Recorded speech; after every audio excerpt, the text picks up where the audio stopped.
Je me présente, Mac Adébaran, c'est le thème de la conférence.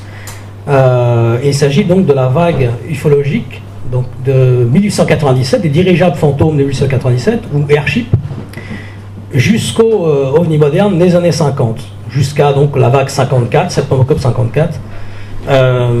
Et tout cela dans une approche, une première approche mimétique du phénomène. Donc on va commencer déjà par quelques auteurs, on va dire, qui ont été précurseurs de tout cela. Il s'agit de Charles Fort, donc c'est le livre des damnés, 1919, qui a été un des premiers, on va dire, à parler de ce phénomène-là.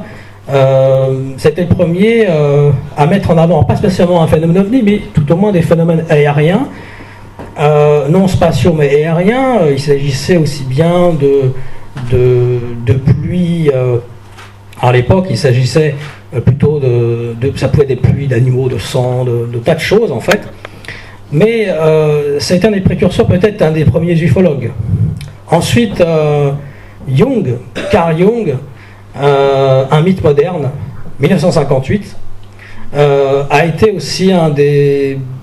On va dire que ce n'est pas un ufologue, bien sûr, mais il a été un des premiers aussi à parler de ça, et surtout du mimétisme et du phénomène ovni. Ensuite, le matin des magiciens, là on évoque le réalisme magique, donc 1960, Powell et Bergier. Et donc là, on va aborder directement la vague donc de 1896. Donc, dès la fin de 1896, c'est marqué par de nombreuses apparitions. Donc ça commence déjà à Sacramento, à San Francisco, à Auckland, où il y a des engins étranges qui évoluent dans le ciel, des cigares volants. Donc ça commence donc, à partir du 30 novembre, donc à partir de 1896, et donc ça commence donc à San Francisco, Auckland, et jusqu'à l'Arizona.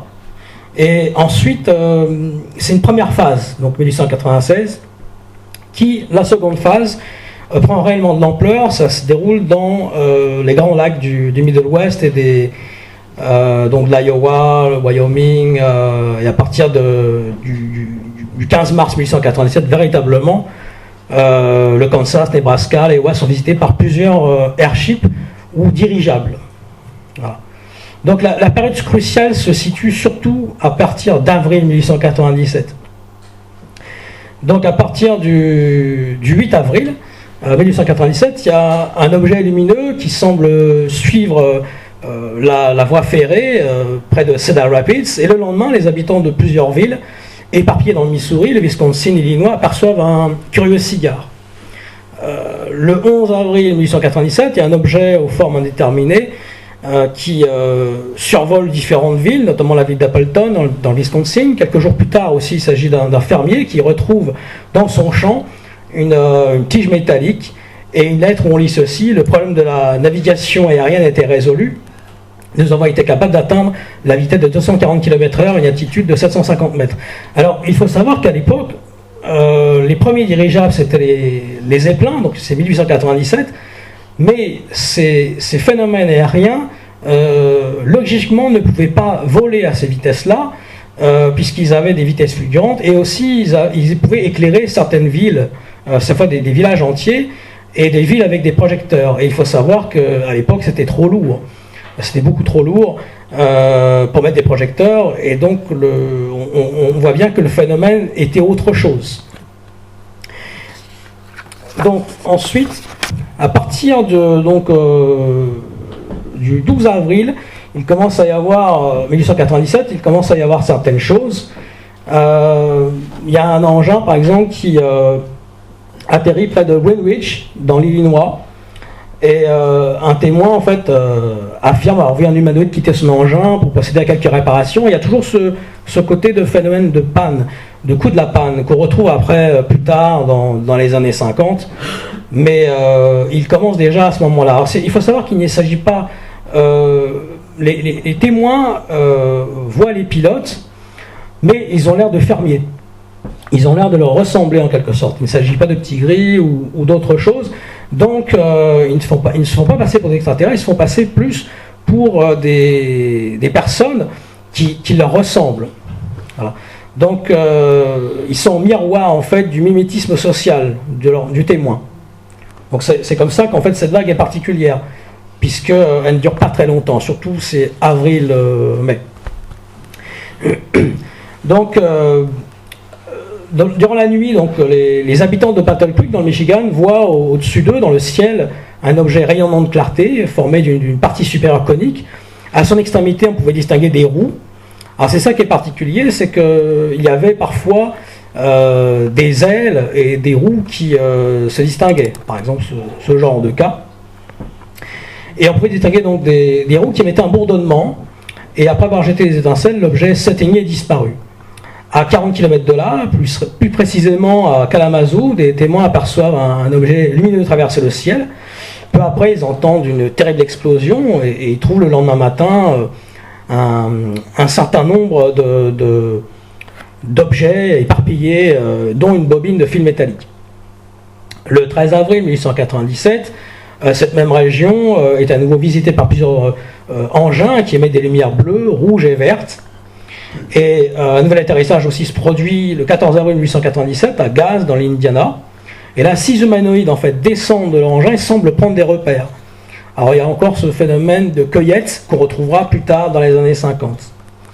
Donc quand les habitants tentent de s'en approcher, les humanoïdes regagnent le vaisseau rapidement, qui s'élève dans le ciel avec la rapidité de l'éclair et faisant entendre un bruit sec.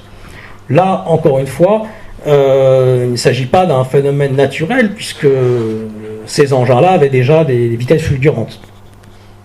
Le 13 avril 1897, les habitants de la petite ville de Fontanelle, dans l'Iowa, assistent à un étonnant spectacle aérien. Le Chicago Chronicle rapporte des faits, donc ça se passe dans l'Iowa, à Fontanelle. À 20h30 ce soir, le bateau aérien a été vu, et par la population tout entière. Il arrivait par le sud-est, et il ne dépassait pas le fait des arbres. Et depuis, il mesurait 200 pieds, c'était les mesures de l'époque. Il se déplaçait très lentement, n'excédant pas 10 000 à l'heure. On pouvait voir très distinctement la machine, longue d'environ 60 pieds et jusqu'aux vibrations des ailes. Il était muni des habituelles lumières de couleur, on entendait le bruit que faisait la machine, comme aussi des airs d'orchestre. Alors ça revenait aussi, même en 1896, on pouvait entendre parfois des sortes de musique assez étranges d'orchestre. Donc ça c'est un peu anachronique aussi. On l'appelait pour le saluer au passage, mais il paraissait augmenter de vitesse, puis il disparut.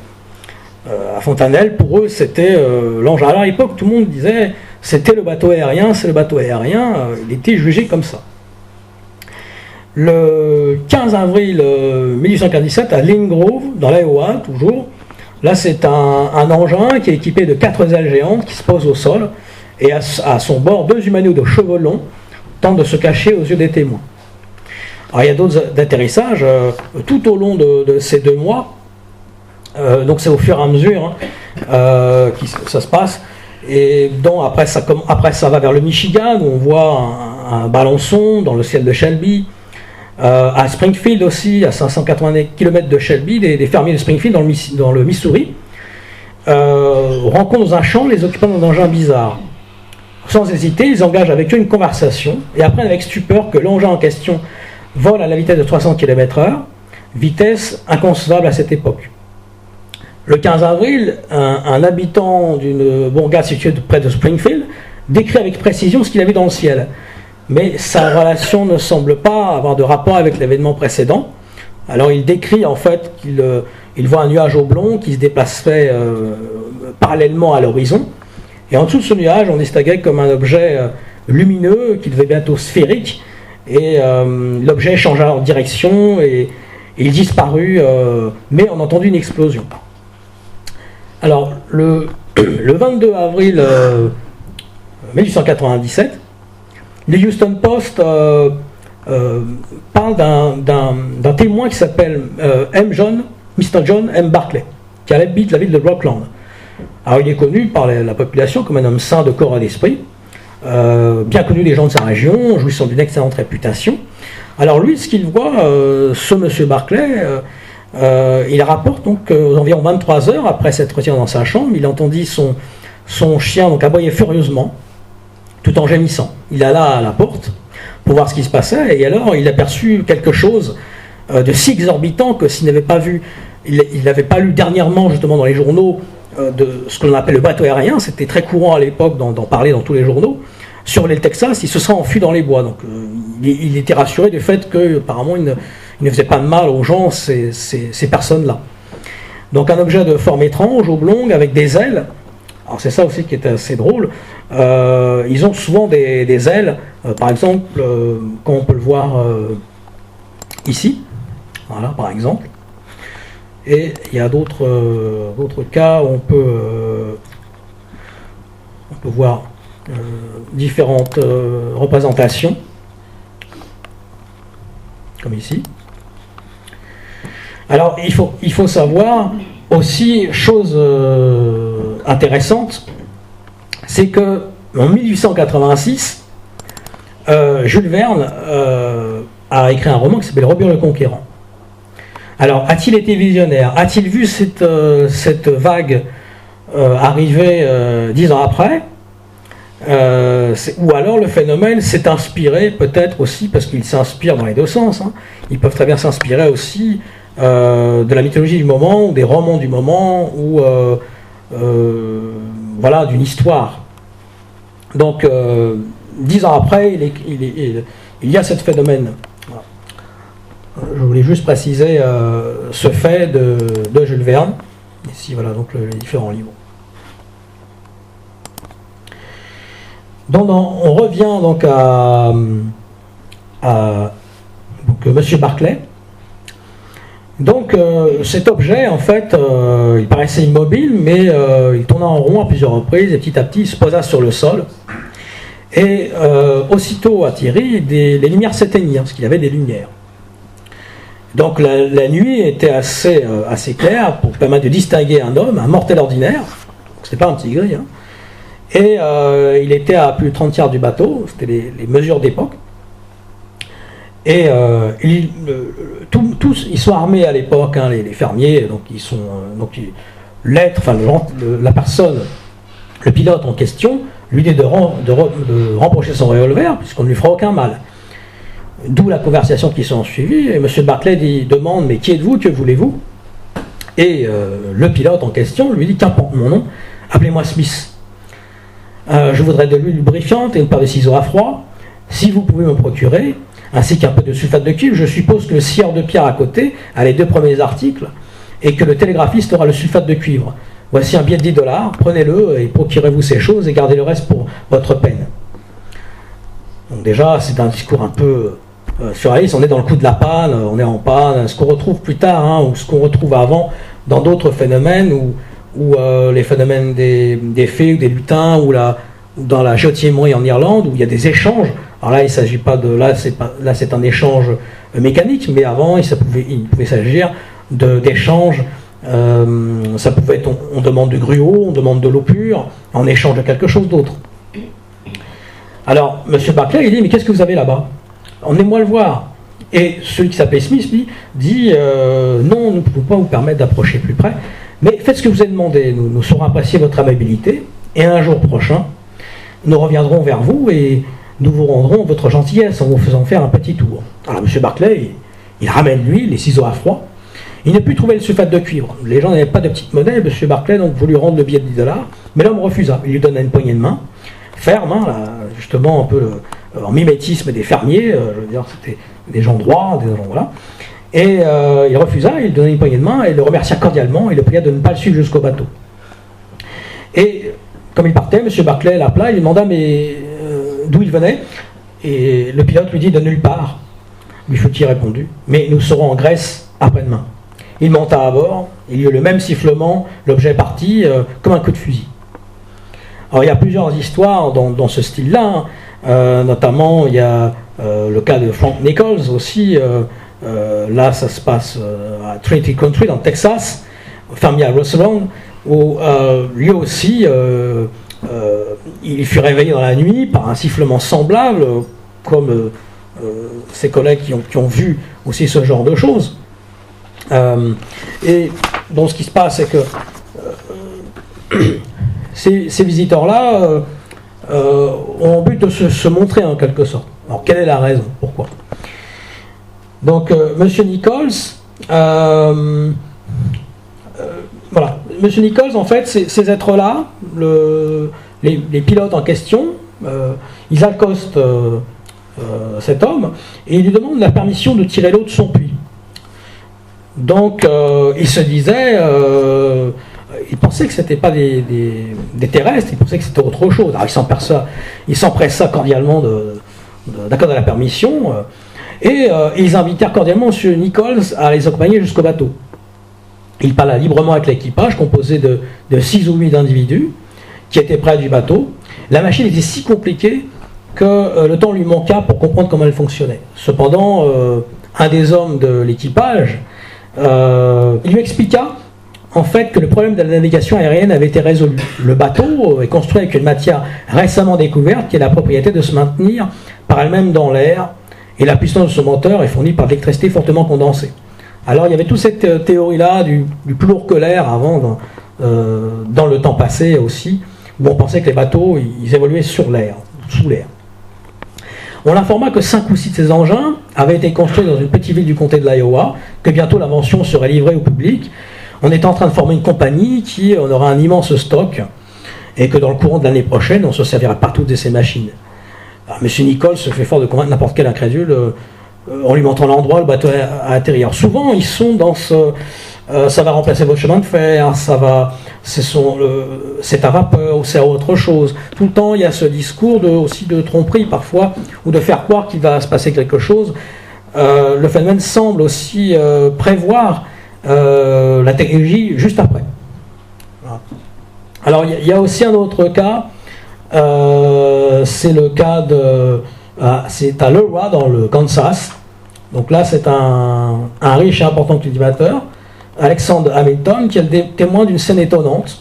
Donc dans la soirée du lundi dernier, vers 22h30, nous avons été réveillés par des bêtes qui faisaient du bruit, me disant que c'était sans doute mon boudin qui faisait des siennes. Je me levais, mais en ouvrant la porte, je vis à mon grand étonnement un navire aérien descendre lentement au-dessus de mon pré à environ 200 mètres de la maison. Donc là, il voit que l'engin avait une forme de cigare de 100 mètres de long, avec un chariot au-dessus. Ce chariot était en verre, ou une autre matière transparente, qui alternait avec une étroite bande de matière opaque. Il était donc brillamment éclairé à l'intérieur, et tout était parfaitement visible. Il était occupé par 6 êtres, et il parlait un langage inconnu. Donc là encore, il se demandait de quoi il s'agitait. Donc les parties du vaisseau, qui n'étaient pas transparentes, étaient rouge foncé, et donc là, les témoins... ce qui était avec quelqu'un d'autre, était stupéfait, de peur, mais un bruit attira leur attention. Et le bateau, en fait, dirigea un phare droit vers eux. Et aussitôt que les témoins voient le phénomène, ils allumèrent on ne sait quelle source d'énergie, une grande roue de turbine d'environ 10 mètres de diamètre, qui tournait lentement au-dessus de l'engin, se mit à ronfler, et le vaisseau s'éleva lentement, comme un oiseau. Quand il fut à quelques 100 mètres au-dessus d'eux, il sembla rester en suspens, juste au-dessus d'une génisse. Et alors, malheureusement, cette génisse a été prise, elle était accrochée dans la clôture, et il y avait un câble épais d'environ 1 cm, une matière rouge, qui faisait un nœud coulant autour du cou de la bête, et dont l'autre bout était relié au vaisseau. Alors, ils essayent de sortir la bête du nœud coulant, mais n'y arrivant pas, ils coupèrent le fil de la clôture, et ils virent le navire, en fait, et la génisse s'élevait lentement et disparaît dans le nord-ouest. Le lendemain soir, il découvre à 5 ou 6 km de là, par son voisin, que dans le champ, eh bien, on a retrouvé quand même la génisse, on a retrouvé la peau, les pieds et la tête de la génisse, et même la peau, en fait, de la bête. Alors, il faut savoir que finalement, ce sont les premières mutilations de bétail. On parle souvent des mutilations de bétail beaucoup plus tard, mais en fait, elles ont commencé déjà à l'époque. Et elles étaient déjà présentes dans des temps anciens avec les phénomènes des fées ou les phénomènes des lutins qui, eux aussi, ils enlevaient le bétail, où il y avait les changelings, ou ce genre de choses qui étaient courantes dans des temps anciens. Alors, il y a une autre affaire aussi, c'est l'affaire de Merkel, le 26 avril 1897. Donc ça, c'est dans le Texas. Et ça rappelle une autre affaire ancienne qui se passe en Irlande. Donc, Merkel, Texas, 26 avril 1897, des groupes venant d'une église remarquèrent un objet lourd traînant une corde qui y était attachée. Ils le suivirent jusqu'au moment où, traversant la voie ferrée, la corde se prit dans un rail. Levant la tête, ils virent ce qu'ils supposaient être le bateau aérien, parce que c'était assez courant, hein, donc à l'époque, il était assez connu. Il n'était pas assez près pour qu'on puisse avoir une idée de ses dimensions. On pouvait donc on pouvait voir la lumière de certains hublots. Il y en avait une très, très brillante à l'avant qui rappelait celle d'une locomotive. Après quelques 10 minutes, on vit un homme glisser le long de la corde. Il parvient assez près pour qu'on puisse le voir clairement. Il portait un habit bleu de marin et était petit de taille. Il s'arrêta quand il vit des groupes près de l'ancre. Il coupa la corde sous lui et repartit dans la direction nord-est. L'ancre est actuellement exposée dans la boutique des forgerons Elliott & Miller et attire l'attention de centaines de personnes. Alors, on peut rapprocher ça justement d'un cas intéressant qui est cité donc, dans le livre de Jacques Vallée, Chroniques des apparitions extraterrestres. Donc, c'est en fait Passepartout Magonia. Donc, c'est le premier livre en fait vraiment qui parle de ces choses-là, qui fait le parallèle en fait en 1969 entre des cas récents et des cas anciens. Et là, il y a une légende irlandaise. En 1211, eh bien, ça se passe donc dans le comté de Cloera, un dimanche, alors que tout le monde allait à la messe, quelque chose de merveilleux se passa dans une église dédiée à Saint Quinarius.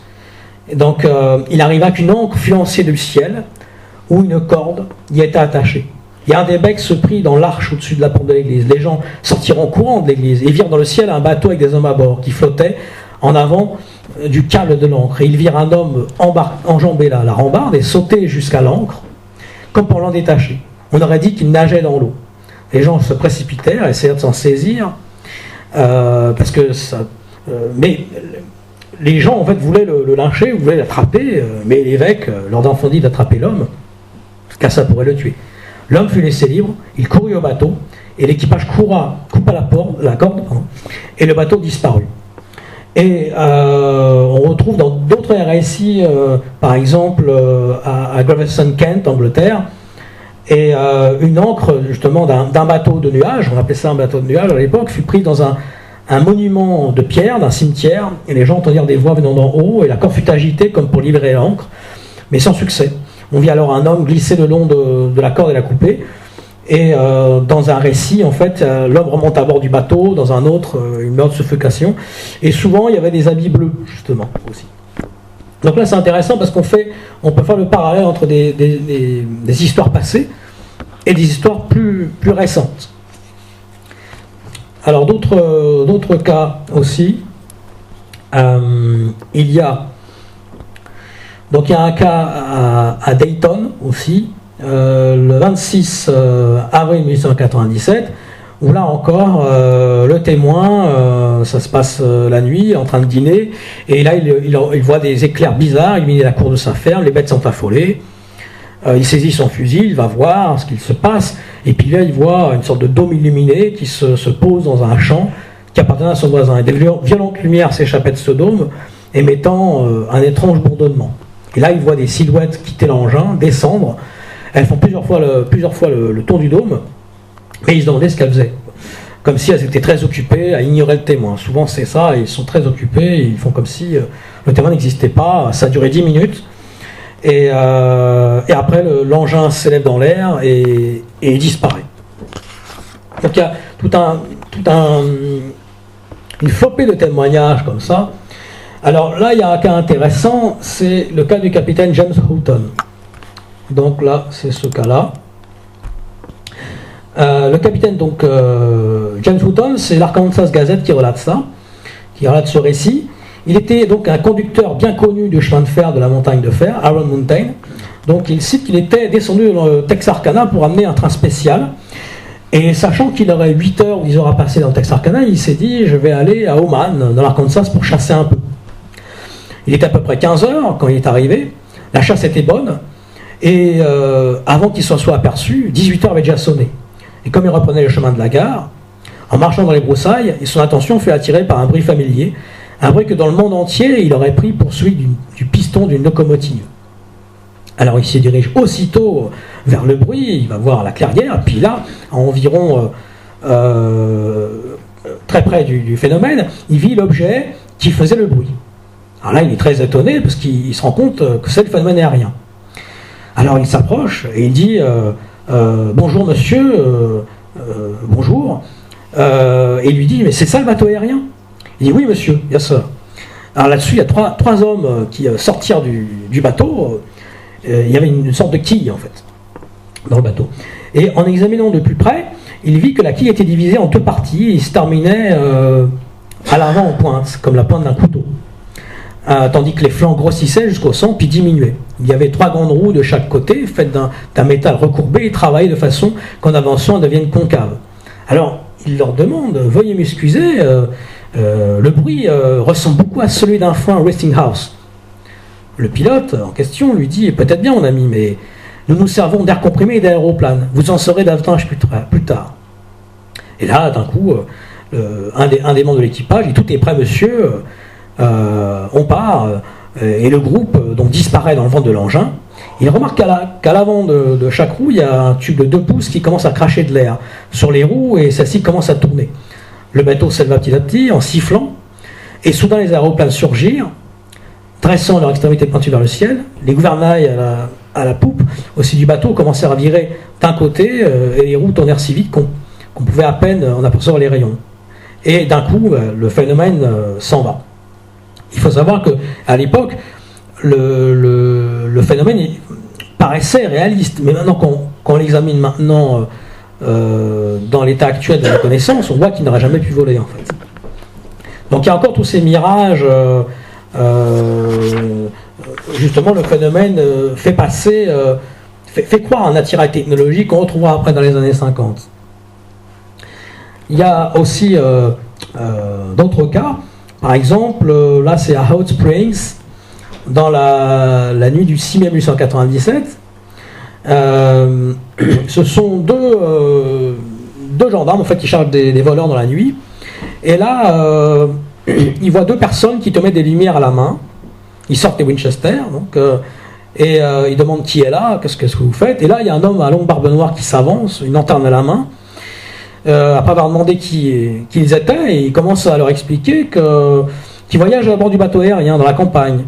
Et donc là, les gendarmes pouvaient facilement voir qu'il y avait donc les contours du bateau, ils pouvaient le voir facilement. Il avait la forme d'un cigare, et il ressemblait tout à fait aux coupures des journaux qu'on voyait habituellement. Il faisait sombre, et il pleuvait. Et le jeune homme, il remplissait un grand sac d'eau, donc le pilote. Et la femme, il y avait une femme avec eux, essayait de se dissimuler dans l'ombre. Et l'homme au favori, il l'invite à venir avec lui, et il lui dit, je connais un endroit où il ne pleut pas. Et les témoins disent, non, on préfère être mouillé. Et donc comme nous demandions à l'homme, en fait, pourquoi il ouvrait et fermait la lumière si souvent, il lui fit répondu que cette lumière était si forte qu'elle consommait beaucoup de courant. Et donc le pilote dit qu'il voudrait bien rester quelques jours à Hot Springs, mais qu'il ne pouvait pas, qu'il devait aller à Nashville, Tennessee, et qu'après il devait partir. Alors il y a d'autres cas qui ont été aperçus, notamment au Canada. Il y a même eu des cas dans des pays d'Europe, hein, mais notamment en Sibérie. Mais finalement, ces cas-là sont restés quand même très dans le Midwest, on va dire. Dans le Midwest. Alors là, on va voir quelques images en fait des différents cas. Voilà, donc là c'est un peu le système d'échange. Ces ailes là, on voit ici les ailes. Donc c'est totalement anachronique. Hein. Il lui présente de l'argent en échange de quelque chose, des réparations quelconques. Alors c'est un cas plus récent, là c'est les années 50, mais finalement ça ressemble un peu aux engins aériens des années 1897. Voilà, Alors là, c'est un autre cas. Donc c'est Juge Love le Wax Hachi, 18 avril 1997. Et alors là, dans la chronique aussi, le pilote lui dit qu'il fait partie des tribus d'Israël. Voilà, on se demande pourquoi. Et on voit ses ailes encore là. On voit ses ailes encore, donc ça ne peut pas voler en fait. C'est juste une image. Là, ce sont des dessins d'époque qui parodient, parce que quand même, c'était très très connu à l'époque, dans les années 97. Et donc, dans Nebraska, il y avait des archives en forme de maïs. Là, c'est une parodie. Là, c'est un cas plus récent, donc de 1948 en Allemagne, mais on retrouve encore ces sortes de dirigeables, finalement, qui sont encore présents dans l'imaginaire. Là, c'est une carte, justement, des différents archives tout au long du Midwest. Donc on peut voir que là, il y a quand même tout le Midwest qui est pris en compte. Là, c'est un autre cas aussi. Là, c'est 1896, les Lumières de San Francisco. San Francisco Call, c'était le journal d'époque. Là, c'est Le Roi, tout à l'heure, dont parlait Alexander Hamilton. Alors là, c'est un crash qu'il y aurait eu. On ne sait pas si c'est un canular ou quelque chose de véritable, mais il y aurait eu un crash d'un dirigeable fantôme à Aurora, donc le 19 avril 1897. Le moulin, il y a relaté, le moulin était en feu, et il y aurait un crash juste à côté. Alors là, c'est assez intéressant. C'est un auteur qui s'appelait Charles Delshaw. Donc c'est un peintre visionnaire qui a peint une société secrète qui était basée à Sonora, en Californie, et créant des dirigeables dans les années 1890. Alors lui, il disait que c'était une société secrète allemande. Ce qui est assez étrange, c'est que justement, Zeppelin, les premiers dirigeables, finalement, étaient faits par les Allemands. Et ce qui est assez drôle, c'est que la technologie allemande, finalement, était assez avancée, puisqu'après, on voit les frères Horton, ou toute technologie du Vril, ou Annebu, etc., bon, même si c'est controversé.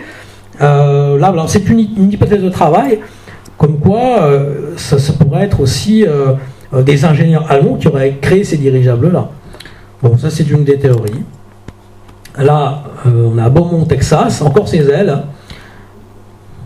avec les témoins et les pilotes. Là aussi, on voit le dirigeable au fond. Alors le pilote, là, ici, il ne se fait pas appeler Smith, mais il se fait appeler Wilson. Hein. Il se dit qu'il est à Goshen, à New York City. Alors ce qui est très différent, c'est qu'ils ne disent pas on est extraterrestre, on vient de Mars, on vient d'ailleurs. Non, non, on est des ingénieurs, on a un bateau aérien, on vient vous apporter une technologie avancée. Mais ils se présentent comme des sortes de savants, en quelque sorte. 1897 toujours, ça c'est le Chicago Times. Là encore, 1896, des lumières qu'on voit dans le ciel. Alors là aussi, c'est un cas à caution. Là, c'est le colonel A.G. Shaw, le 21 novembre 1896, qui a rencontré des martiens. Donc, ils étaient un peu bleus ou bleu-vert à Stockton, Californie. Voilà, c'est un sujet, c'est un cas à caution. Ça n'a pas vraiment été... puisqu'il ne ressemble pas du tout, justement, aux pilotes habituels des archives qui étaient plutôt comme des hommes ou qui leur ressemblaient. D'autres cas aussi représentés. Là. Donc là, c'est aussi le Robert le Conquérant. Jules Verne. Donc livre d'époque. Alors là, c'est la vague qui suit, en fait, 1897, c'est la vague de 1909. Donc, 1909 à 1918, il y a des vagues d'archives qui continuent en Angleterre, cette fois. Et donc là, on est sur le front aussi. Alors, c'est différents livres qui ont traité des CK de 1897. Là, on peut voir ici le Texas, en petit, c'est l'État du Texas, hein, puisqu'il envoie un faisceau rayon lumineux sur le Texas. Donc, c'est Wallace O. Sherrington. Donc qui parle du Texas Airship Mystery. Donc il faut savoir qu'en France, quasiment personne n'a parlé de cette vague-là, à part Jean Sider, dont je vais montrer le livre plus loin. Alors là, c'est Daniel Cohen. Lui, c'était plutôt un sceptique donc The Great Airship Mystery, lui, il pensait que le phénomène était tout à fait humain, et que c'était une tromperie, que c'était faux. Là, c'est une parodie d'époque, c'était le théâtre, des comédies, où c'était tellement à la mode dans ces années-là qu'on mettait en scène aussi une parodie du phénomène de l'airship. Là, c'est aussi un autre livre, Alain Danelec, alors qui, eux aussi, pensent qu'aussi c'est un phénomène terrestre, donc ils essaient d'expliquer par tous les moyens qu'il s'agit d'une technologie terrestre, mais ce n'est pas forcément le cas. Là aussi, Michael Busby. Là, ce sont des coupures de journaux d'époque. Donc là, 1896. Donc il y a plusieurs coupures de journaux. Donc ça faisait quand même les gros titres. Hein. Là, c'est un autre livre de Steve Carper. Qu'est-ce que c'était? What was it? Là, ce sont une représentation d'époque du Moyen-Âge où on voyait ce genre de bateau. Donc ça rappelle un peu le côté mythologique.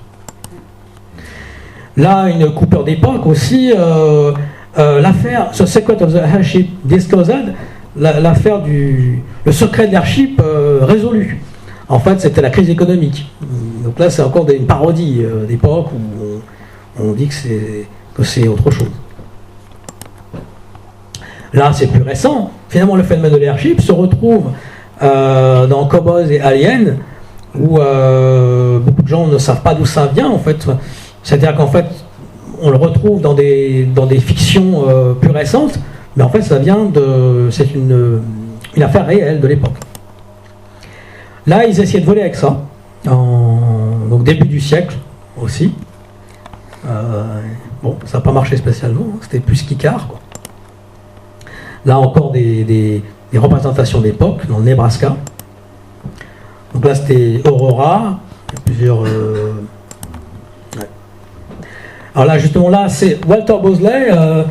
Lui justement, lui il pense que il s'agit de sociétés secrètes allemandes qui seraient basées à Sonora, à Friends from Sonora. Et pour lui, toute sa théorie est basée sur le fait que c'est une technologie avancée, mais humaine et terrestre. Voilà encore la présentation de la farce. Ça c'est Walter Delshaw, Charles Delshaw, pardon. Une autre représentation aussi de l'airship. Là c'est une revue d'époque donc de Flying Saucer Review. Donc ça c'est le cas de James Houghton en fait, dont on rappelle tout à l'heure. Encore donc des coupures de journaux d'époque. Et là, c'est le fameux livre de Jean Sider. C'est le seul, d'ailleurs, qui reprend cette parodie-là. C'est le seul qui est parlé en 1987 de l'airship, justement, de 1897, parce qu'il n'y a eu aucune autre étude en France sur le sujet. Bon, il y a eu beaucoup de livres aux États-Unis, mais en France, quasiment personne n'en a parlé. Excusez-moi, je peux poser une question. Oui, bien sûr. Il y a une revue qui s'appelait The Flying Saucer Review. Oui. Donc la revue des soucoupes volantes. Oui, c'était anglais. Alors qu'à l'époque, rien ne semblait des soucoupes volantes vraiment, quoi. Pourquoi ça s'appelait comme ça? Enfin, moi, ça m'interpelle. Flying Saucer, c'était... mais là, il date de 66, hein. C'est 1966. Ah oui, donc il y avait eu les autres. Voilà, c'était... c'est pour ça qu'elle s'appelait comme ça, la revue. C'était une revue anglaise connue à l'époque. À l'époque, il y avait déjà des trucs. Oui, parce que ça commence en 47. C'est Kenneth Arnold... C'est à partir de ce moment-là qu'on a commencé de parler des Flying Saucers. Ouais, d'accord. C'est ça. Je regarde s'il y a d'autres choses, je crois qu'on a fini. Là aussi, c'est une représentation plus actuelle des ufonautes, qu'on appelle les ufonautes, donc UFO, Unknown Flying Object. Donc... mais plus récente, mais qui ressemble finalement un peu aux fermiers aussi, bon, sauf qu'ils ont une combinaison.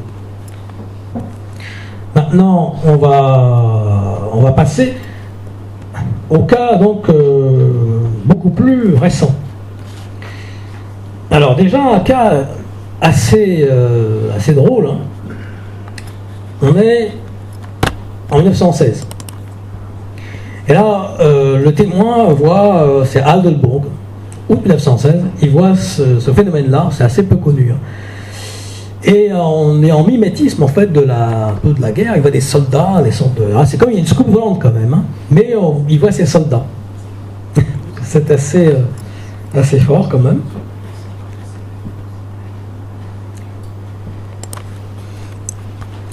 Alors, ensuite, il y a un cas en France qui s'appelle le cas de Montréal. Alors, on va le chercher. Donc, Montréal-Ardèche.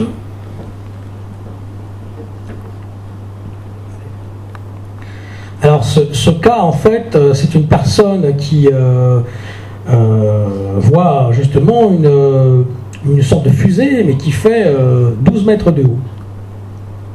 Et alors, ce qui est intéressant, c'est que justement, il n'y a pas de cas d'OVNI tellement en 1930. On est dans une période où, il n'y a pas ce genre d'OVNI, il n'y a même pas de fusée. Et le témoin se rend compte après de ce qu'il a vu, et il se rend compte que ce qu'il a vu, c'était peut-être un OVNI. Mais ça, il ne comprend pas sur le moment. Il ne comprend pas ce qui se passe. Un autre cas, il s'agit du cas de Toulon-sur-Arroux. Là, on est en 1944. Alors, c'est une fille, en fait, qui voit, en fait, ces trois petits êtres. Et donc, elle se demande, elle est figée un peu, elle ne comprend pas ce que c'est. Et donc, elle se demande ce que c'est. Elle pense que c'est pas des maquisards, elle ne pense pas que ce soit des Allemands non plus. Et elle se rend compte que c'est trois petits êtres quand même avec une sorte de machine. Et finalement, les êtres s'en vont d'un coup. Et elle ne comprendra pas ce qui est arrivé. Alors un autre cas, on parlait tout à l'heure, parce que ça ressemble un peu à un dirigeable. Donc là, on est en 1948. Donc c'est à Emmer, Saarland. Et alors là, les ufonautes, en fait, sont ce que j'appelle ufonautes, ce sont les entités. Hein. Ils ont tout l'attirail technologique merveilleux, on va dire, du moment des années 50, en rapport avec la technologie du moment. Donc là, ils ont des casques, ils ont des bonbonnes, ils ont des masques à gaz, ils font comme s'ils devaient respirer l'air, etc.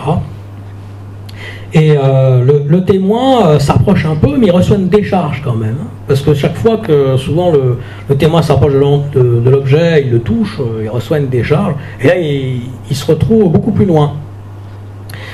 Et donc il voit ces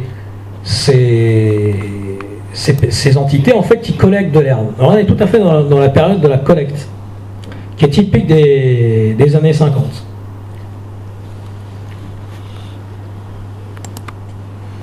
Ensuite, un autre cas. Alors, donc là, on va aborder un cas intéressant. Il s'agit de Beau Soleil. Donc ça, c'est dans les Alpes-Maritimes, été 1951.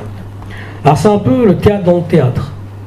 C'est-à-dire qu'en fait, il y a une représentation de théâtre qui représente Lucrèce Borgia, et les témoins, en fait, trois témoins voient cet engin qui apparaît, une sorte de bulle. Et ce qu'il se passe, c'est que ceux du théâtre ne peuvent pas le voir. Alors ils interpellent ceux du théâtre, regardez. Et les autres ne peuvent pas voir le phénomène. Et là, il leur dit, mais taisez-vous. Ils se demandent pourquoi, ils les interpellent. Et après, finalement, l'objet s'en va assez rapidement. Donc, les personnes du théâtre n'ont pas pu le voir. Ce qu'on peut penser, c'est que c'est un théâtre dans le théâtre. C'est-à-dire que les théâtres voient quelque chose et eux voient une sorte de théâtre. Alors, on retrouve ça, ça rappelle justement Jung et l'inconscient collectif. Ce phénomène des bulles comme ça peut rappeler quelque chose d'autre, le Jardin des Délices, par exemple de Jérôme Bosch, où il y a un œuf transparent. Ça rappelle le folklore, on va dire, occidental. Voilà, c'est le Jardin des Délices. Donc, en fait, le phénomène souvent rappelle quelque chose qui est en miroir de notre folklore, rappelle quelque chose qui est en miroir du mimétisme social, soit en rapport avec le métier du témoin, en rapport avec on va dire le psychisme mental du témoin, ou alors la technologie du moment, ou l'environnement du témoin. Donc il y a souvent ce genre de choses. Alors, il y a toute une vague aussi, par exemple, de faux avions, de faux trains. Par exemple, dans les années 30 en Norvège, il y a eu toute une vague de faux avions, par exemple. Enfin, d'ovnis qui ressemblaient à des avions.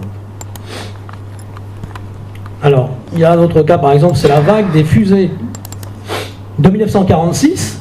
Donc là, c'est une vague de fusées fantômes, été 46, donc, qui ressurgit en Suède. Il y a une centaine de cas de ces fusées fantômes qui tombent dans les lacs. Alors, bien sûr, il y a des enquêtes, ils ramènent l'armée, les militaires, etc., sauf qu'ils ne trouvent rien. Ils ne trouvent rien dans les lacs. Alors, ils ont beau chercher, ils ne trouvent absolument rien. Et là, on est dans une sorte de mimétisme, de peur du témoin. Pourquoi la peur? Eh bien, parce qu'en fait, il y avait la peur des V2 à l'époque. Et donc, ça rappelle l'inconscient. Le phénomène souvent agit par rapport au moment, à l'inconscient du moment. Et ce qu'on peut retrouver, par exemple, il y a toute une myriade de cas des années, justement, 40-50, où on retrouve des nordiques. On retrouve qu'on ne retrouvera pas après. Par exemple, là, ils ont ce type-là, dans les années 40-50, et après, ça disparaît. Alors, il y a un cas, justement, c'est 1944. Donc là, c'est à Kozeligutino, c'est près de Lucas Toscan. Et là, le témoin, en fait, est en train de récupérer du bois, et puis il tombe sur cet engin qui a quand même 10 mètres de long. Et il voit ces Nordiques qui parlent dans un langage qu'il ne comprend pas. Et là, il se dit, il pense à des technologies allemandes avancées, des technologies secrètes ou américaines. Et là, on est encore dans la peur du moment. Et finalement, le témoin s'en va discrètement et il se méfie, quoi. Il a peur, en fait. Et il y a beaucoup de ces Nordiques, là, justement, qu'on retrouve dans les cas des années 40-50. C'est un cas, donc c'est Abbiat Godzone, c'est en Italie. 1950, le témoin il s'appelle Bruno Faccini, il est métallurgiste, c'est en Lombardie. Alors il sort de chez lui et puis il voit au loin des sortes d'arcs électriques. Et il faut savoir qu'il y a eu un orage. Il y a eu un orage le soir et il se dit il faut que j'y aille, c'est mon métier, je vais aller voir ce qui se passe. Donc il traverse un champ, il traverse donc un champ plein d'eau. Et puis il arrive, il s'attend à ce que ce soit des lignes électriques. Et en fait, non, il tombe sur ce phénomène-là. Alors, il tombe sur un engin qui fait au moins 10 mètres de haut, et il voit un individu qui est en train de souder, qui a l'air d'être notamment en miroir de son propre métier. Et là, il prend peur quand même. Et puis en plus, ils ont l'air de cosmonautes, mais sauf qu'on est en 1950. Et en 1969, quand justement il y a eu les cosmonautes sur la Lune, eh bien, il se dit, mais c'est ça que j'ai vu. Ils étaient exactement pareils. Donc le phénomène, non seulement il se met en mimétisme du témoin, mais en plus, il se met en mimétisme des phénomènes de ce qu'on peut voir, ce qu'il y a dans l'avenir, en fait. Donc là, le témoin, il s'en va, et il se dit, bon, il vaut mieux pas que je reste là. Mais il a quand même, il y a l'entité en bas lui sort une sorte d'appareil photo et lui envoie une sorte de faisceau.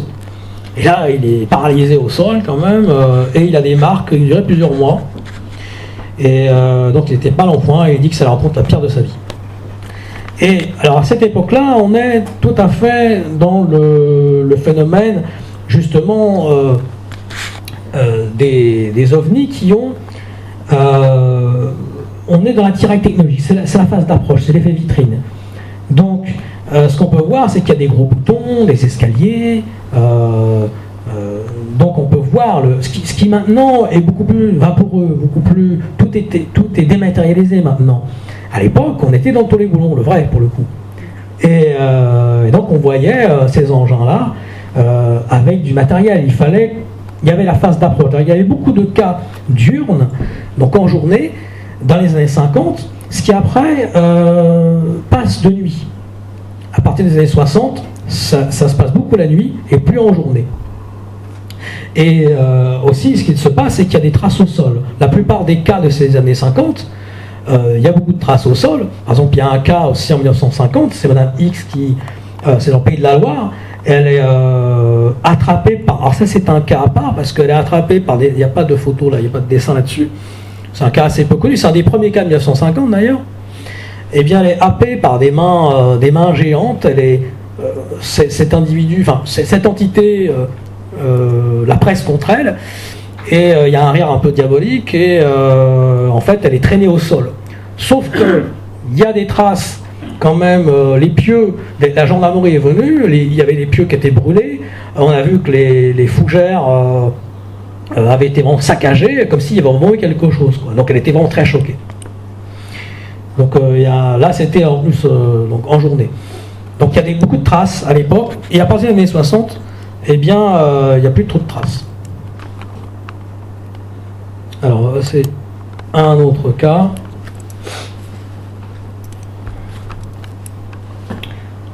Alors on va passer au cas de Chabeuil. Donc c'est le 26 septembre 1954.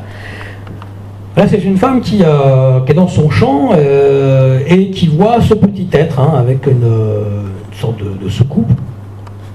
Mais elle est quand même assez interloquée. Elle voit ce petit bonhomme qui fait 1 mètre de haut. Mais il la regarde quand même avec des grands yeux. Et ça l'observe. Donc là, elle est quand même très impressionnée. Et donc là, c'est une BD qui vient de Survenu d'ailleurs, de Laclobe et Gigi. Donc c'est assez connu quand même dans le milieu UFO.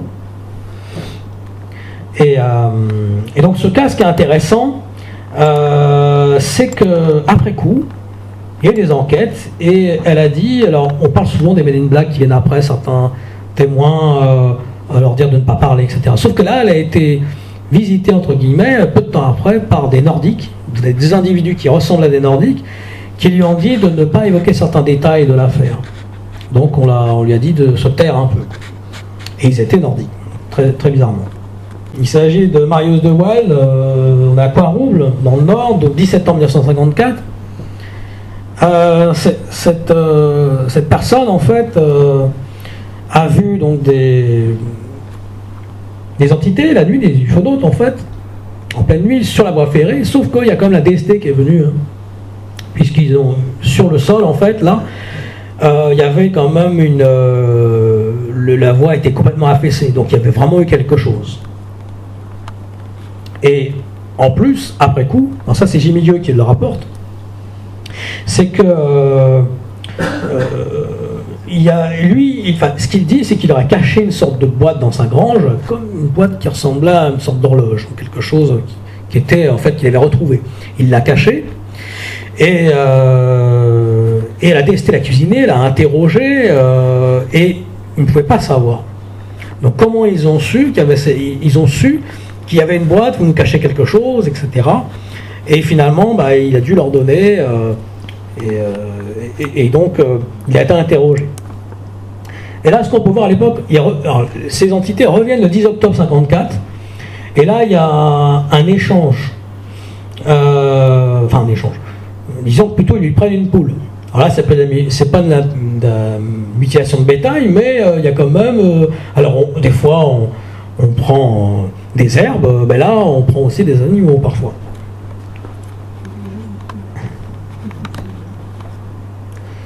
Alors ensuite, un autre cas. Il s'agit du cas donc, très intéressant de Rosa Lotti. Alors là, c'est un journal d'époque, donc on est le 1er novembre 1954, c'est à Sannina, Toscane. Donc voilà. Cette femme, en fait, est très croyante, elle va à l'église, on est le 1er novembre 1954. Alors dans cette région-là, à l'époque, il n'y a pas de journaux, il n'y a pas de télé, il n'y a pas de téléphone. Donc, elle voit en fait cet ovni là qui ressemble à un bar tabac, qui ressemble à quelque chose comme ça, et elle voit deux petits êtres de 1 mètre de haut, affairés, et elle pense que ce sont des techniciens qui vont installer l'électricité, parce qu'il n'y avait pas d'électricité à l'époque, et pas de journaux donc. Et en fait, elle a des bas à la main, qui c'était assez cher à l'époque, hein, des bas en nylon. Et bon, la représentation là, elle est pieds nus, mais en fait elle n'était pas pieds nus. Ça, c'est les journaux qui l'ont un peu, qui l'ont rajouté un peu. Et elle avait des fleurs à la main. Et alors, les petits êtres parlent dans un langage inconnu. Ils s'approchent, et ils lui prennent les fleurs et les bas. Alors les fleurs, ça la gêne pas, hein, parce qu'on peut retrouver. Mais les bas, par contre, ça coûte très cher. Alors elle n'est pas d'accord, elle veut les récupérer. Et eux, ils sourient, ils sont très malicieux, donc il y a ce côté un peu lutin, et ils ressemblent un peu à des lutins. Et ce qu'il se passe après, il lui présente une petite boîte marron qui ressemble à du cuir. Et ils insistent, on vous donne cette boîte en échange, et puis on prend les bas. Elle n'est pas d'accord quand même, hein, elle ne veut pas le donner. Et enfin, elle ne va pas le prendre plutôt, et finalement elle ne le prend pas, elle s'en va vite à l'église parce qu'elle est en retard quand même. Et donc là, le prêtre lui dit: mais est-ce que vous avez vu, c'était des martiens? Elle ne savait pas ce que c'était du tout. Mais c'était des martiens. Parce qu'à l'époque, on les appelait, dans les années 50, on appelait ça plutôt les martiens.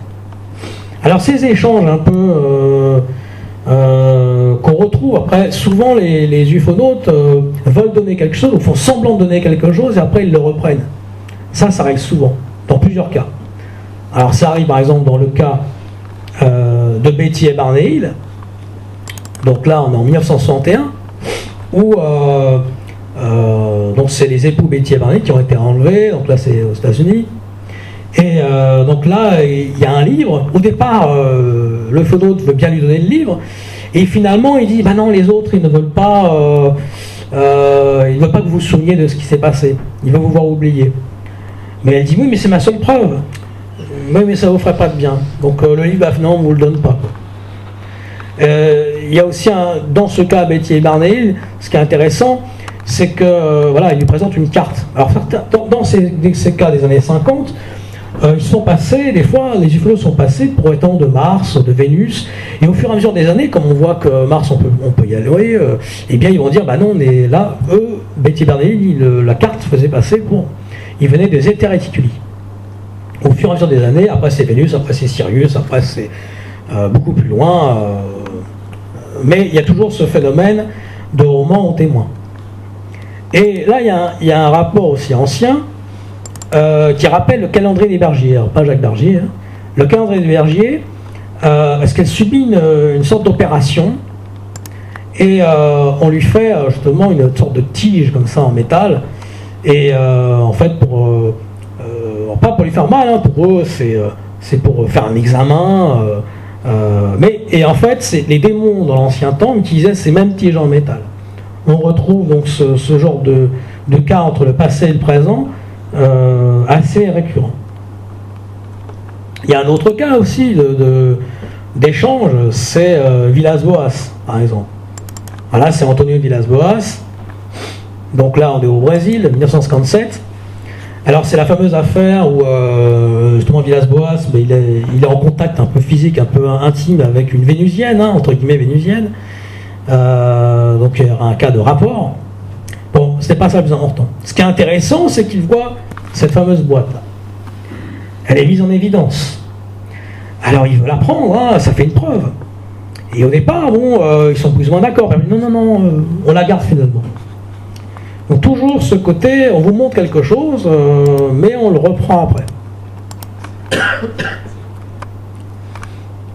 Alors un autre cas.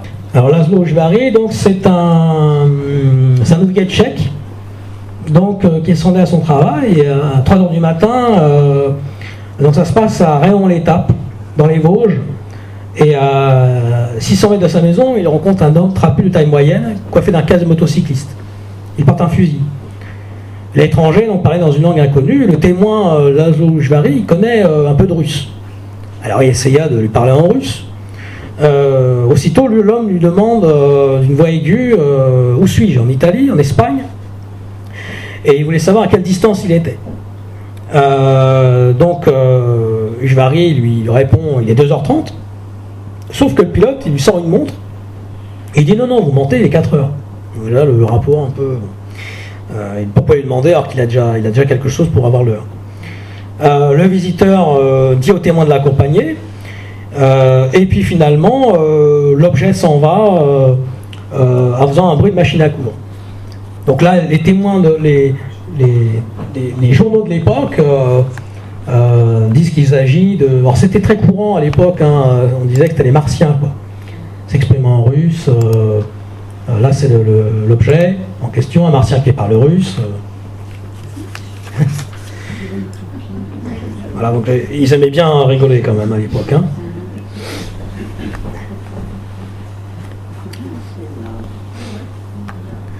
Alors aussi dans les années 50, et même à tous les moments en fait. Une chose intéressante, c'est que le phénomène en fait agit souvent en fonction du pays. C'est-à-dire qu'en Europe, il va être plutôt courtois, il va être plutôt des fois sympathique. Et en Amérique du Sud, ils sont un peu plus en mimétisme. Ils sont un peu plus violents, ils sont un peu plus parce que les gens sont un peu plus de caractère, un peu plus forts, un peu plus trempés. Et là, ils sont même carrément agressifs. D'ailleurs, on voit les chupacabras qui sont assez agressifs. On retrouve ce genre de phénomène-là plus récemment. Donc là, c'est carrément... donc là, c'est le 28 novembre 1954. José Ponce et Gustavo González, ils se trouvent en face de petits êtres. Donc là, c'est la BD Sevenue d'ailleurs, Jacques Lob et JRJJ. Et donc là, il essaie même carrément de le poignarder, hein, le petit être. Et puis il s'enfuit, il lui jette un rayon, mais ils sont quand même assez agressifs. Donc là, on voit que le phénomène, il est encore en mimétisme des coutumes, en fait, locales. Donc là, qui est un peu plus agressif, puisque c'est l'Amérique du Sud. Alors, un autre cas, complètement un peu anachronique aussi, il s'agit de Céret. Donc là, on est le 22 août 1956, ça c'est Pierre Viroudi qui parle de ce cas, tiré de LDLN, donc Lumière dans la nuit. Alors là, ce qui est intéressant, cette femme, en fait, c'est une femme en fait qui a mobilette et qui voit ces êtres-là. Donc ils sont coiffés avec des uniformes rutilants, on voit pas leur visage, mais les métaux sont géantes et c'est vraiment des motocyclistes incroyables. Et il lui barre la route. Elle est obligée de contourner, d'aller sur la gauche. Parce qu'ils sont vraiment au milieu de la route, quoi. Et il la regarde, mais sans vraiment bouger, vraiment. Il la regarde, et elle se retourne, et là, ils ont disparu. Encore un cas assez étrange. Alors, il n'y a pas d'ovni, hein, mais c'est un cas à part, quand même. C'est un cas à part qui est très peu connu, hein, mais qui date aussi toujours des années 50. Alors, on va passer à un autre cas. Donc là, on va aller à Tripoli. Donc là, on est le 23 octobre 1954. Il faut savoir qu'aussi, ils prennent la forme mimétique de voitures, de tout ce qu'ils veulent, hein, en rapport avec la technologie du moment. Donc là, ça ressemblait à une Isetta. L'Isetta était une voiture dans les années 50 qui était assez courante, qui a été oublié maintenant, mais dans l'imaginaire collectif, l'inconscient collectif était assez connu. Donc là, ils prennent la forme d'une Isetta, et là, c'est le coup de la panne, hein. Ils sont affairés, ils sont occupés, comme les pilotes des dirigeables, hein, qui est occupé, ils ignorent le témoin. On est là, mais on est occupé, il n'y a aucune raison que vous soyez là, mais le témoin quand même s'approche, et il va à l'échelle, là, et il se prend une décharge. Alors les pilotes lui disent de reculer un petit peu, puis il y a toujours cet attirail technologique. Alors ils ont tous des scaphandres, etc. Et il y a une chose assez marrante, c'est qu'ils ont comme une sorte d'éthylotest. Et il faut savoir que l'éthylotest a été inventé par Robert Barkenstein en 1954, au même moment, mais un peu après le cas. Donc là, ils sont encore en mimétisme miroir de quelque chose qui va arriver. Et alors, chose encore plus drôle, c'est qu'il y en a un des pilotes qui sort, et ils remettent une roue en place. On voit mal des extraterrestres ou des entités qui auraient des roues. Donc là, est vraiment dans la parodie de la panne, c'est le coup de la panne. Donc là, c'est un cas assez intéressant.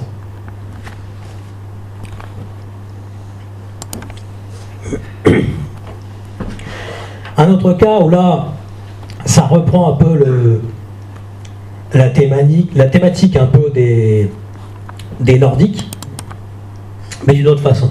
Là, c'est une femme, donc c'est à Aubagne, dans les Bouches-du-Rhône, le 29 octobre 1959. Et là, bon, elle est en train d'étendre son linge, et elle voit une assemblée, c'est un peu la Croisière s'amuse, hein, de personnes qui ont l'air habillées comme des marins, finalement peut-être comme un bateau aérien, hein. Là ça vole. Et ils ont l'air de la regarder, mais d'une façon amusée, ils se moquent un peu d'elle, mais ils ont ce côté nordique. Et là, on est typique dans les années 50, puisqu'après on ne retrouvera pas ce genre de cas de nordique. Ça disparaît un peu de l'imaginaire. C'est Eagle River, 1961. Alors là, c'est assez drôle, hein, aussi, il y a encore ce rapport. Alors là, c'est Eagle River, donc le 8 avril 1961, Eagle River, Wisconsin. Cette personne, en fait, voit dans son jardin une sorte de soucoupe volante avec des êtres qui sont en train de faire des crêpes. Bon, c'est pas quoi. Bon, il va, hein, tout. Ils font des crêpes dans son jardin, mais ils lui demandent de l'eau du puits en échange. On est encore dans ce rapport. La gentilhommerie dans les années 1850. En échange d'avoine, en échange de gruau, demandait de l'eau pure. Et là, on est encore dans ce rapport, mais d'échange.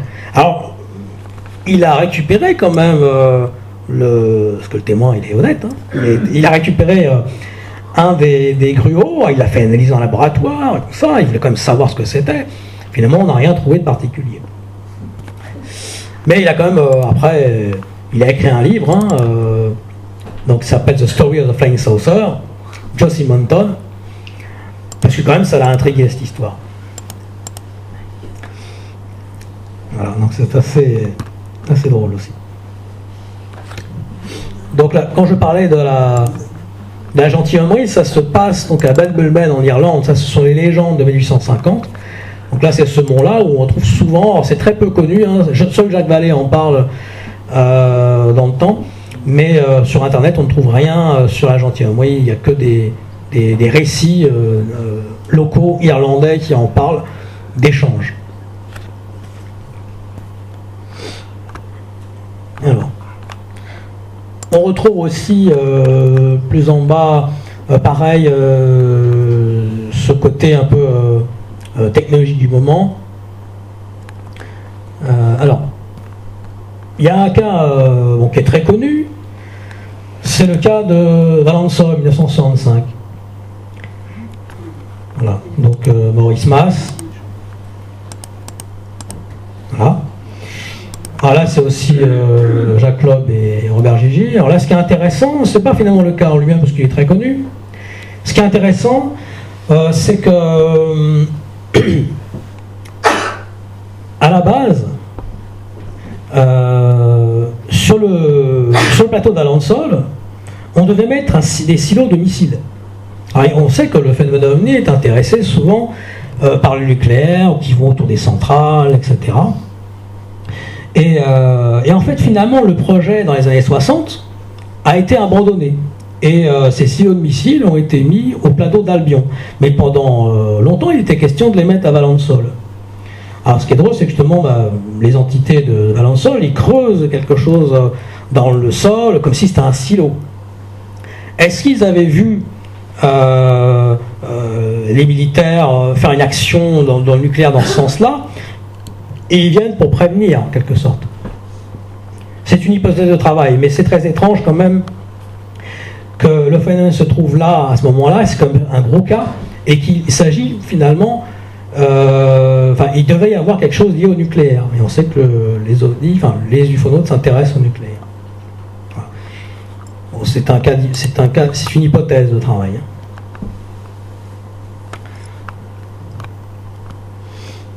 ensuite. Beaucoup plus loin, alors ça c'est assez drôle aussi. C'est un témoin, c'est Gary Wilcox, c'est le 24 avril 1964. Il est agriculteur et il se retrouve, c'est dans l'état de New York, il se retrouve avec deux petits êtres dans son jardin qui lui parlent d'agriculture. Ils disent qu'ils pouvaient venir sur notre planète que tous les 2 ans, que nos astronautes ne réussissaient pas à s'adapter aux conditions de l'espace, que des changements importants allaient se dérouler dans le système solaire. Mais surtout, ils sont très intéressés par les techniques d'agriculture, de ce qu'il fait, etc. Et surtout, ils disent on vient de Mars. Déjà, le témoin en est des années 60. Et puis, on voit bien encore ce côté mimétisme. Il est agriculteur, il lui présente là en dessous on va dire des végétaux. Voilà. Et finalement, comme cadeau, voilà encore l'échange. Il dépose sur les lieux un sac d'engrais à l'intention des petits êtres qui sont férus d'agriculture. Le lendemain, le sac, il avait disparu. On est encore dans cette histoire d'échange. Là, ils n'ont pas demandé d'eau, mais voilà, c'est assez drôle quand même, comme cas. Et il n'a pas compris pourquoi ils étaient là et quelle est la raison véritable derrière. Je peux me permettre, oui. En général, ils vont souvent vers des gens qui sont sensibles à la nature et souvent justement vers des agriculteurs. Complètement. Oui, c'est vrai. Voilà. Ils sont très intéressés par les personnes, c'est vrai, liées à la terre, des personnes assez simples souvent, parce que ça permet d'être plus accessible. En tant qu'adulte, moi je suis fille d'agriculteur et justement il y a une sensibilité vis-à-vis de la nature et il nous insuffle cette nécessité de prendre soin de la nature. En général, ils choisissent des paysans et des gens simples qui n'ont rien demandé. C'est vrai. Voilà. C'est vrai. Et ils mettent en garde souvent contre le nucléaire. Revient toujours les mêmes discours aussi. Et donc là, dans ces deux martiens désiraient s'informer sur les techniques agricoles, ils semblaient intéressés par les engrais, les fertilisants, ils voulaient en emporter. Là, il est quand même stupéfait, quand même. Il s'intéresse à nous.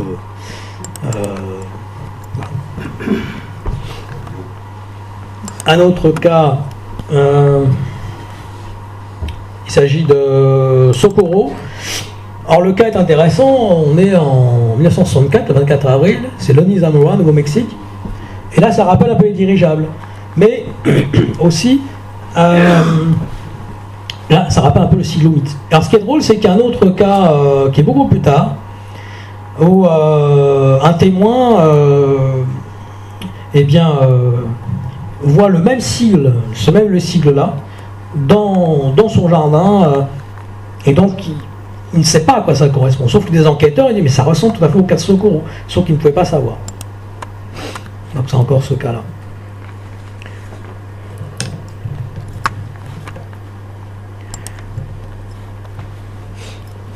Alors, ensuite, on va passer.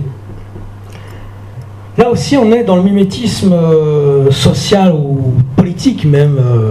Voilà, je voulais juste montrer ça, c'est Sauvenus d'ailleurs, donc là c'est la BD dont je montre souvent des dessins. Mimétisme politique. Ça a Otoko, Bolivie, en 1968.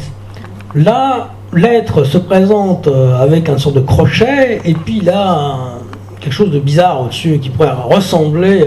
Et aussi, on est justement dans le côté politique du moment, qui est une dictature. Donc là, l'être est en rapport, en quelque sorte, avec la peur du moment. Alors, ce qui est assez intéressant, c'est que dans les années 50, les contacts des années 50, là, c'est par exemple justement Adamski, bon, qui est sujet à caution, hein. Mais ce qui est très intéressant, c'est que ce soit Billy Mayer, Jean Sider, Jean Sider parle de ça justement, Billy Mayer, Adamski, John Watts et d'autres cas, se disent en contact avec des entités qui ont des noms. Alors ils ne savent pas, ils n'ont pas forcément du tout fait d'études sur les noms employés, mais souvent ces êtres-là ont des noms babyloniens de la lignée de Cham, notamment Ashtarté, Ashtar, Orton. Là, Orton est en fait, quand on s'intéresse vraiment, là c'était l'entité qui s'appelait Orton par Adamski, et quand on fait une recherche, en fait, on se rend compte que Colin de Plancy, il cite Orton comme un démon du dictionnaire infernal de 1819. Le Billy Mayer, il se dit en contact avec justement un aide de Semyaza et Ezra, et on se rend compte qu'en fait il y a un rapport avec Azazel. Ou John Watts, il se dit en contact avec une entité qui s'appelle Mara, et ça rappelle la mythologie hindoue. Justement, ces êtres-là, c'était les puissances infernales. Il y a aussi le cas de Orfeo Angelucci, où lui, il parle de l'Ira, les L-I-L-Y-R-A. Et là, en fait, quand on voit l'Ira, c'est la lumière, c'est l'ange de la lumière. Donc on peut l'associer aussi à Lucifer, ce genre de choses. Alors il faut savoir que justement Jacques Vallée, dans les années 60, avec son acolyte Aimé Michel, il a été, alors non pas du tout en tant qu'adepte, mais il a voulu aller voir ce qui se passait dans des sectes, notamment américaines, comme la secte de l'église de Satan d'Anton LaVey, pour voir si justement le phénomène de manipulation et diabolique dont font usage les sectes pouvait être le même que les entités auxquelles les témoins sont abusés en fait. Donc lui pas du tout là-dedans, il est plutôt du côté Rose-Croix, il fait partie du collège invisible, voilà. Mais il a voulu aller voir si les techniques n'étaient pas les mêmes en fait, d'abuser le témoin, alors pas forcément dans le mauvais sens, hein, parce que quand il parle d'agriculture c'est sympathique, mais après dans d'autres choses ils peuvent aussi me tromper d'une autre façon. C'était juste, je voulais parler des contactés des années 50 à ce propos-là. Alors, là aussi, par exemple, dans un cas beaucoup plus récent, 1976, on voit qu'ils ont encore des crochets, là, un peu comme Otoko, là. Et c'est le 27 août 1976, Bois des Pranes, dans le Rouvard. Et là, en fait, il s'agit de quelqu'un qui est chasseur. Et en mimétisme pas de son métier, mais de son activité, là, c'est lui qui les chasse toute la nuit. Pour toute la nuit, en fait, les petits êtres, en fait, s'avancent, et puis il ne les trouve pas. Toute la nuit, il les voit loin, mais il n'arrive pas à les rattraper. Donc là, plus récemment, c'est aussi la Colle sur l'eau, 1975, où ce sont des sortes de portes qui apparaissent. Et il faut savoir que ce cas est classé secret défense encore, parce qu'il y a eu de la radioactivité, et il y a eu comme des gendarmes sur les lieux, il y a au moins une dizaine de témoins sortis d'un bal. Donc là, c'est un cas quand même assez sérieux. Mais c'est quoi ça? Ce sont des... on ne sait pas trop, des sortes de portes. Les portes qui sont apparues, en fait. Okay. À quel endroit? 1975, à la Colle-sur-Loup. C'est dans les Alpes, c'est vers Nice, là-bas. À peu près dans ces mêmes allées, 1978, en Pologne. Alors, le témoin, en fait, voit ces êtres-là, et il invite à aller dans l'engin. Il est donc, pour lui, ce sont des diables, hein, parce que dans son folklore, il ne pense pas du tout extraterrestre, ce sont des diables, et en plus, il mange des stalactites noires. Et quand on revient dans le folklore ancien, on se rend compte qu'en fait, les diables, ils mangent des pierres noires. Donc là, pour lui, il ne sait pas ce que ça veut dire, mais sauf que dans l'ancien folklore local, en fait, les pierres noires, ce sont les démons qui en prennent. Donc là, il ne peut pas savoir ça. Là, il y avait cet engin-là, aussi transparent. Alors, il faut savoir qu'aussi, on retrouve ce phénomène du folklore avec des choses plus récentes. C'est par exemple OVNI en Roumanie de Dan Farkas. Donc là, c'est en Roumanie. Et là, ce sont les enlèvements par les Yellés. Les Yellés, c'est dans le folklore, ce sont des fées. Mais on les retrouve aussi au début du siècle. Et il y a beaucoup d'enlèvements, de témoins, de jeunes gens, etc., qui reviennent plusieurs heures après. Ce qu'on retrouve dans tous les récits anciens de la Magonie, dont parle justement Agobard, par exemple en 840 à Lyon, sont descendus des sortes de sylphes. Et le peuple voulait les lyncher, sauf que l'évêque Agobard leur a dit non, ce sont juste des gens comme nous. Mais ils se sont dit, ils venaient de la Magonie. C'est pour ça que Jacques Vallée appelait son livre Passeportum Magonia. Bon, il s'appelle Chroniques des apparitions extraterrestres en français, mais lui n'était pas tellement partisan de la thèse extraterrestre, il était plus partisan qu'il s'agit d'entités qui étaient autres. Donc peut-être de Magonie ou de quelque chose qui était à côté. La Magonie, c'est un peu, on va dire, le peuple des fées ou de l'autre côté. Donc là, il y a justement son livre. Voilà. Ici, Visa pour la Magonie, Jacques Vallée, 1969. Alors ça, c'est quand on parle du folklore occidental, ça se passe donc à Évillers, dans le Doubs. C'est un sauteré. Alors, le sauteré, c'est un petit lutin vosgien dans la tradition folklorique locale. Et là, il est quand même accompagné d'un chien géant et il y a eu des traces au sol. Donc il y a eu des traces qui ont été... il y a eu des photos, des traces au sol. Et il y avait 7 enfants et une personne adulte qui était là pour le voir. Et alors, il faut savoir que le sauteré, dans les légendes locales, eh bien, on le trouve souvent dans les étables, il ne faut pas le déranger, parce que si on le dérange, les lutins ils sont assez facétieux, et ils vous font une farce après, ou ils ne sont pas très contents. Et dans la légende locale, des Vosges, du Doubs, ou de ces endroits-là, eh bien, la grange brûle. La grange brûle si on les dérange. Et là, dans cette période de 1970, peu de temps après qu'ils aient vu ce petit lutin, la grange a brûlé. Bon, c'est peut-être juste un hasard, mais c'est assez étrange quand même. Donc là, c'est un dessin de Eric Zorcher.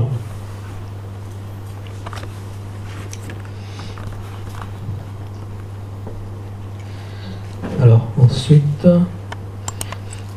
Alors là aussi, c'est un cas plus récent, il s'agit du robot noir, donc en 1972, c'est une personne qui, donc là ça se passe dans Saint-Jean-du-Gard, dans les Cévennes, et cette personne voit tout d'abord dans le fond, il y a le bal, et il y a un bal au fond, et elle voit une sorte d'Isetta justement, une sorte d'Isetta qui ressemble à une Isetta, un peu lumineuse, bon, elle ne fait pas le rapprochement, ce moment, et derrière elle en fait apparaît une sorte de robot noir comme ça, qui fait 1 mètre de haut.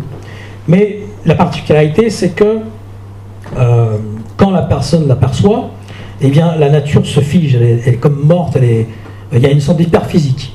Donc le phénomène, en fait, souvent aussi, a, je veux dire, un effet des fois sur la nature ou sur le témoin. Il y a aussi un effet dose. Parfois, il y a des témoins qui se retrouvent au milieu d'une route très fréquentée, et là, ils vont dire... là, curieusement, il n'y avait personne, il n'y avait plus de circulation. On le met dans un effet où il n'y a que lui qui peut le voir. C'est un exemple. Alors là, on va passer au cas de mimétisme.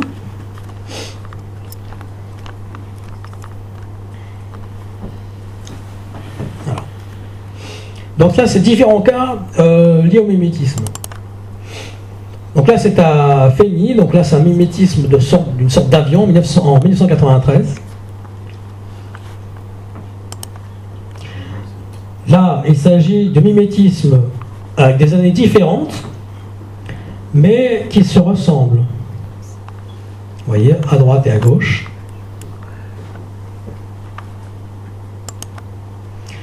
Ah, c'est assez drôle. Là, vraiment dans le mimétisme social. Là, ce sont 2 infirmières à Chambérat, en avril 1975, et elles voient ces ovnis en forme de seringue, avec des petites entités. Là, ce sont des chasseurs en bas, à Richelieu-River, au Québec, 1970. Et ce qu'ils voient, ils sont habitués à tirer des sortes d'objets pour tirer dessus avec les fusils. Et là, ce sont les mêmes en fait, ils voient les mêmes choses dans le ciel. Là à gauche, c'est un couple. Alors on voit pas tout en entier, mais au-dessus en fait, il y a une sorte d'être, quelque chose de plus petit en haut. Et là, en fait, ce couple a failli, donc c'était le cas d'avant, enfin, l'avion, le 26 août 1974. En fait, ils étaient inquiets parce qu'ils attendaient leur fille.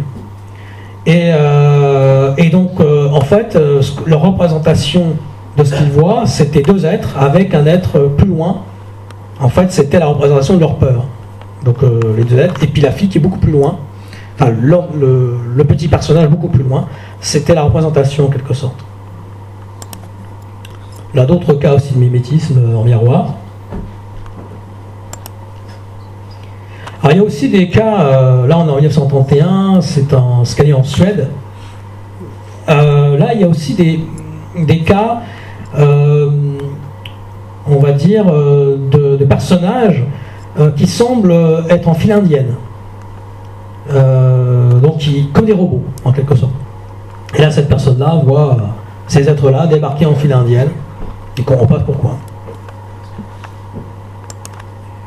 Là, c'est Jean Sider, donc c'est un livre de Jean Sider qui parle justement des ces cas de mimétisme et polymorphisme. Donc ça, c'est un livre assez intéressant à lire. Là, encore d'autres cas de mimétisme.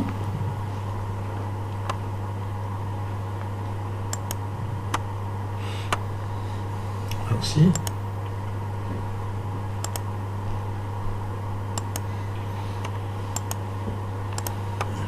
Donc là, c'est les fameux dirigeables. Hein. Là, c'est intéressant. Là, Soupe sur Loing, le 19 juin 1974, là, ça ressemble au dirigeable.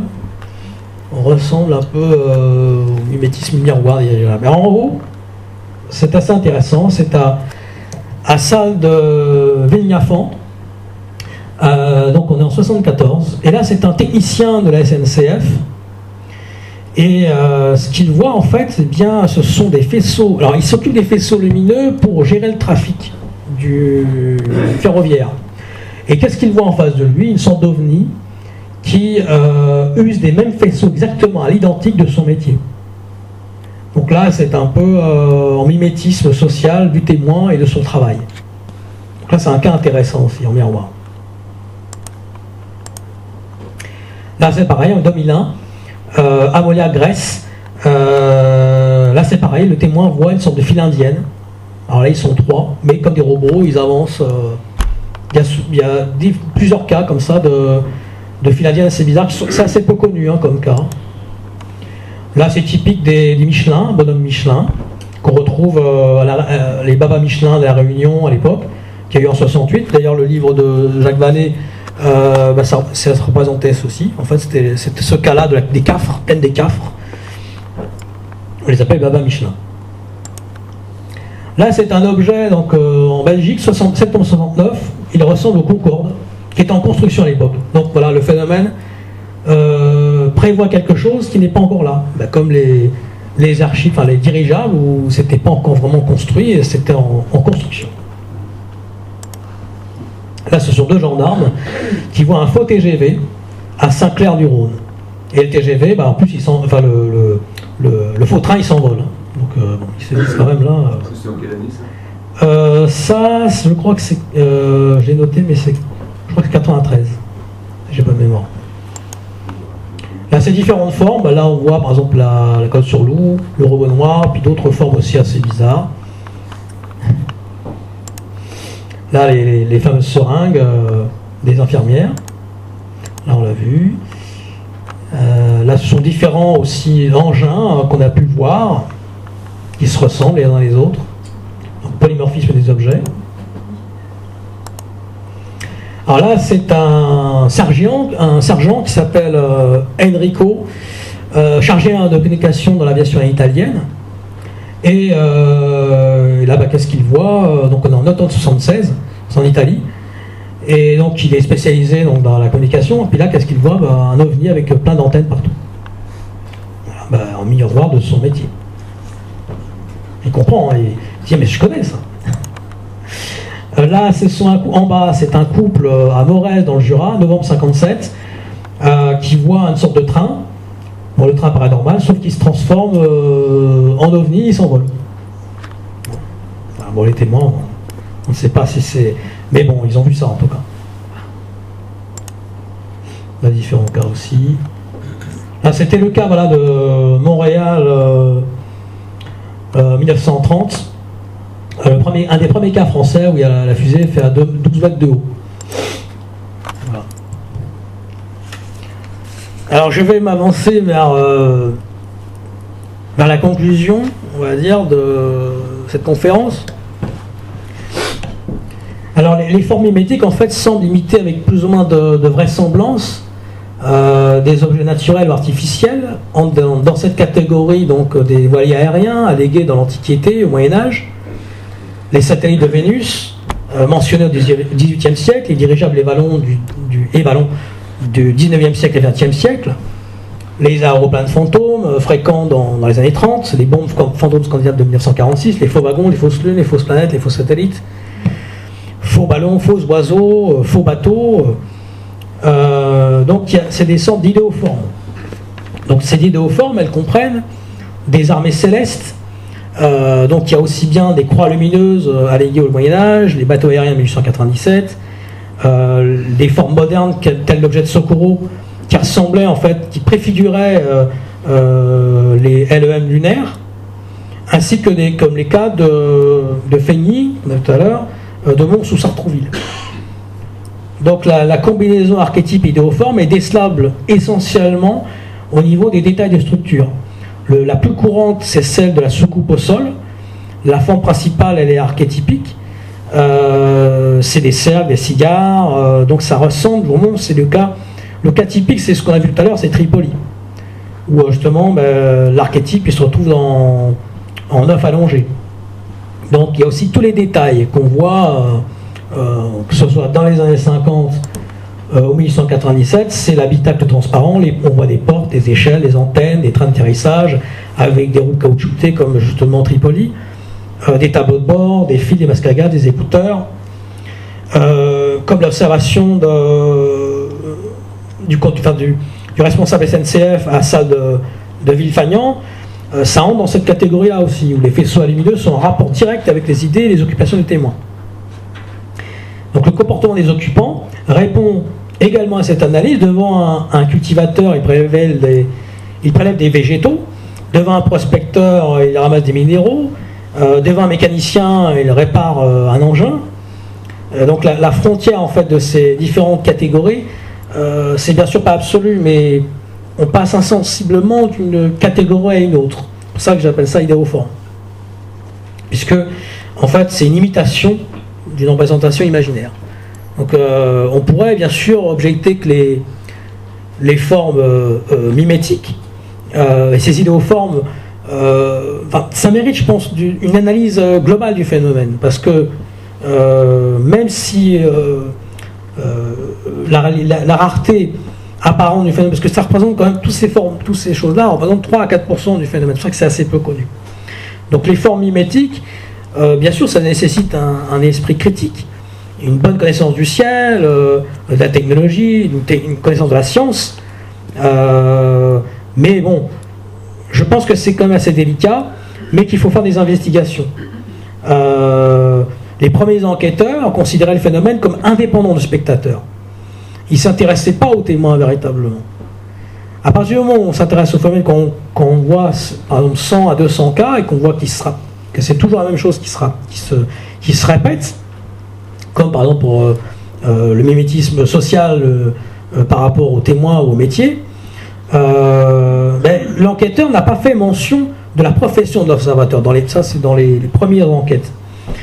Mais on se rend compte que, par exemple, le curieux comportement des faisceaux, s'il avait été considéré comme une caractéristique spécifique du phénomène, si on avait vu que le témoin, il travaille là-dedans, on s'est rendu compte que le phénomène, il agit en miroir. Donc, on peut constater également que les formes mimétiques et idéoformes évoluent suivant l'époque. Et donc, ça semble s'adapter aux témoins, donc les croix lumineuses, les voiliers du Moyen-Âge. Parce qu'à l'époque, justement, on croyait que le ciel était constitué d'un liquide sur lequel on pouvait se déplacer. C'est pour ça qu'on parlait de bateaux aériens. Et donc, ces bateaux aériens, on les retrouve après. Donc, ces formes sont toujours vraisemblables pour l'époque, mais complètement anachronique en fait dès qu'on prend un peu de recul. Ce qui est intéressant, c'est par exemple Sioux City 1897. Alors parfois, bien sûr, ça paraît complètement anachronique, mais il y a quand même une encre qu'on retrouve, et là il y a une sorte de preuve. Voilà. C'était ma conclusion. Merci de votre attention, et j'espère que cette conférence vous a éclairé sur certaines choses par rapport au phénomène mimétique en quelque sorte, et voilà.